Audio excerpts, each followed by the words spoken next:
دوابەدوای بڵاوکردنەوەی خشتەی نرخی مۆلیدە ئەهلیەکان بۆ مانگی ئەیلول کە بۆ هەر ئەمپێرێک بڕی 13,000 دینار دیاری کرا، هاوڵاتیان بە هەموو چین و توێژەکانی کەرکووکەوە دژی ئەو بڕیارە وەستانەوە و ئەمڕۆ گردبوونەوەیکی ناڕزایەتیان لە بەردەم بینای قایمەقامیەتی ناوەندی کەرکووک ئەنجامدا. چەند مانجێکە حکوومەتی خۆجێی پارێزاکە جۆرێک لە جۆپێنەدان بۆ فرامۆشی بۆ داواکانی خەڵک لێبەدی دەکرێت. ئەمەش بارێکی قورسی خستۆتە سەرشانی خەڵکو کە سوکارمان بەتایبەت پاش بەرزکردنەوەی نرخی ئەمپێری مۆلیدە ئەهلیەکان. هاوڵاتیان داوا دەکەن بە پێی بارودۆخ و گوزەرانی هاوڵاتیان نرخی ئەمپێری مۆلیدەکان دیاری بکرێت. لە هەمان کاتدا داوا دەکەن ئیداری شارەکە بڕی کارەبای نیشتیمانی ڕۆژانە زیاد بکات و نرخی ئەمپێری مۆلیدەکان بۆ 5,000 دینار کەم کاتەوە.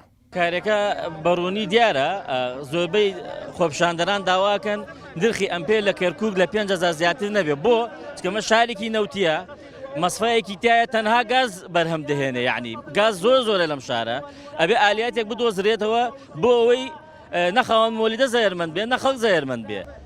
گردبوونەوەکەمان بۆ ئێوە کەوا یەک ئەمپێری مۆلیدە لەم شارە کرێەوە بە 13,000 دینار بەڕاستی ئەمە زوڵمە لەو خەڵکە ئەکرێت، یعنی بە هەموو شێوەیەک زوڵم لە خەڵکە کرێت. 13,000 دینار لە هیچ قانونیەکانە بوو لەم مانجیدەیە کەوا تۆ 13,000 دینار بۆ یەک ئەمپێری مۆلیدە وەرگریت.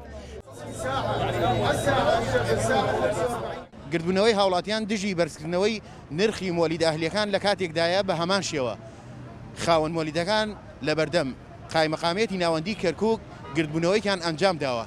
ئەوان داوا دەکەن حکوومەت بڕی کارەبای نیشتیمانی زیاد کات و لە هەمان کاتدا ئەو گازەی کە ماگانە پیان دەدرێت وەکو پارێزگەکانی دیکەی عێراق بەبێ بەرامبەر پیان بدرێت بۆ ئەوەی بتوانن نرخەکانی مۆلیدە لەسەر هاوڵاتیان کەم بکەنەوە.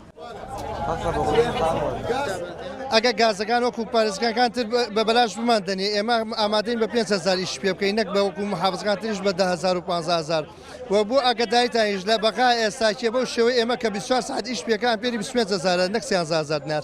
هەر سەبارەت بەو کێشەیە ئەمڕۆ ئیداری شارەکە لەگەڵ قایمەقامیەتی ناوەندی کەرکووک لە کۆبوونەوەیەکدا بڕیاریاندا کە نرخی ئەمپێری مۆلیدە بۆ مانگی ئەیلول لە 13,000ەوە دابگیرێت بۆ 10,000.